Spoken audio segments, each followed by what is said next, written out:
Hello everyone, it's a documentary video on the Muslim religions. On this video, we'll come to know why these Muslim people used to read namaz 5 times in a day, why they used to celebrate Eid twice in a year, why they used to fast for a month, and what is the benefit of fasting, and what is the role of Muslim religions, and what is the truth of the Muslim religions. We'll come to know on this video. Let's interact with the Muslim people who will be saying all the truth about Muslim religions.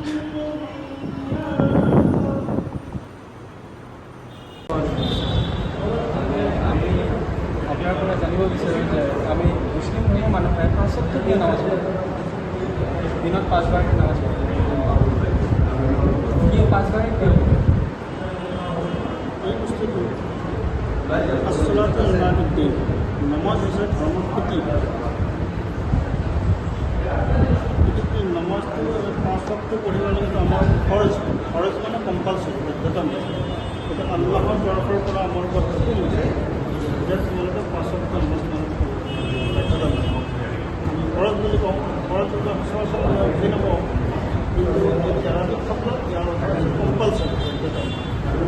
নামাজটো নপঢ়িলে আল্লাহৰ তৰফৰ পৰা আজাব আছে শাস্তি আছে গতিকে আমি নামাজটো কম্পালচৰি পঢ়িবই লাগিব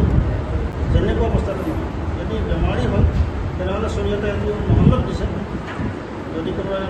থিয় হৈ নামাজ কৰিব নোৱাৰে তেনেহ'লে বহি কৰিব যদি কোনো বহিও নোৱাৰে তেনেহ'লে শুই হ'লেও কৰিব মানে দিনত 5 বাৰ নামাজ পঢ়াটো কম্পালচৰি আৰু আমি দেখিবলৈ পাওঁ যে মানে ইমান শুক্ৰবাৰৰ দিনা 12টা বজাত যোনটো নামাজ হয় এইটো মানে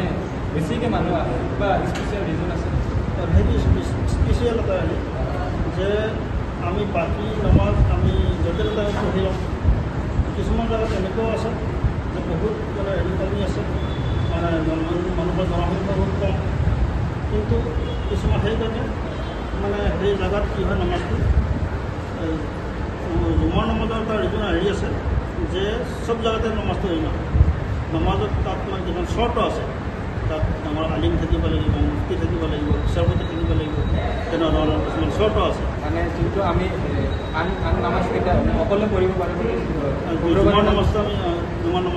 মছজিদত বা একলগতে কৰিব এই গতিকে আমি সপ্তাহত আমি গোটেই নামাজটো আমি অকলে বেলেগ বেলেগ জেগাত পঢ়ি লওঁ এটা সময়ত যে জুমাৰ জামা মছজিদ বুলি এইকাৰণে কোৱা হয় যে শুক্ৰবাৰৰ দিনটোত আমি নিৰ্দিষ্ট হিচাপে আমি একত্ৰিত হওঁ আৰু সেইটো বস্তু এনেকুৱা এটা ইছলামে হেৰি কৰিছে যে আমি সপ্তাহত বিভিন্ন ধৰণৰ বিভিন্ন জেগাত আমি চফৰ কৰোঁ বিভিন্ন জেগাত আমি থাকোঁ আমি খবৰ পাৰোঁ কোনেও কাৰো খবৰ নাপাব পাৰোঁ শুক্ৰবাৰে আমি যেতিয়া আমি এক জেগাত আমি একত্ৰিত হ'ম তেতিয়া আমি আলোচনা কৰিম বা লগ পাম যে আজি ফলা মানুহজন অহা নাই আৰু ভাই আমাৰ অহা নাই কিয় অহা নাই যদি গম পাম তেখেতৰ যে বেমাৰ পৰি আছে তেখেতৰ এনেকুৱা অসুবিধা হৈ আছে এই বস্তুটো আমি গম পাম এই বস্তুটো সেইকাৰণে আল্লাহ নবী চালামে আমাক একত্ৰিতভাৱে কমাজ কম শুক্ৰবাৰত নামাজ একেলগে নামাজ পঢ়িবলৈ আমাক দিয়া হৈছে আৰু আমি দেখিবলৈ পাওঁ যে আমি মুছলমান মানুহকেইটাই বছৰত দুবাৰকৈ ঈদ কিবা ৰিজন আছে অকল দুবাৰেই কিয় বেছি নহয় কম এটা আছে ঈদুল আজহা আৰু ঈদুল আজহা আৰু ঈদুল ফিতৰ ঈদুল আজহা হোৱাৰ কাৰণেতো ঈদুল আজহা হৈছে এইটো যিটো কুৰবানী বুলি কোৱা কুৰবানী আৰু ঈদুল ফিতৰ হৈছে ৰমজানৰ ঈদটো যেতিয়া হুজুৰ সাল্লাল্লাহু আলাইহি ওয়াসাল্লামে মক্কাৰ পৰা মদিনালৈ আহিছে আহি দেখিছে যে সেই সময়ততো ইছলাম মুকম্মল হোৱা নাই মক্কাৰ পৰা মদিনালৈ আহিছে খুব কম সংখ্যক মানুহে ইমান আনিছে তেওঁলোকে মানে খেল খেলিছে খেলা বিভিন্ন ধৰণৰ খেলা এনেকুৱা মানে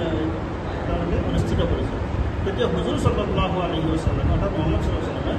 সুধিছে তোমালোকে এইবিলাক কি কৰিছে এইটো কি কাৰণ তেতিয়া তেওঁলোকে কৈছে যে আমি জামানে জাহিলিয়াতত অৰ্থাৎ যেতিয়া আমি জাহিলিয়াতৰ যুগত আহিছিলোঁ আমি বিভিন্ন ধৰণৰ নকৰিবলগীয়া কাম কৰিছিলোঁ ইমান নাছিলোঁ আমি আল্লাহৰ ওপৰত ইমান নাছিলোঁ সেই সময়ত আমি এনেকুৱা বছৰৰ দুটা দিনত আমি খেল খেলিছিলোঁ সেইটো এতিয়া আজি আমাৰ Here it is all about the truth of the Muslim, what they believe in the Muslim religions, why they obey the Muslim religions, what is the purpose of obeying all the namaz and doing fasting and all those. I hope you came to know about the Muslim people and the Muslim religions on this video, and thank you for watching us.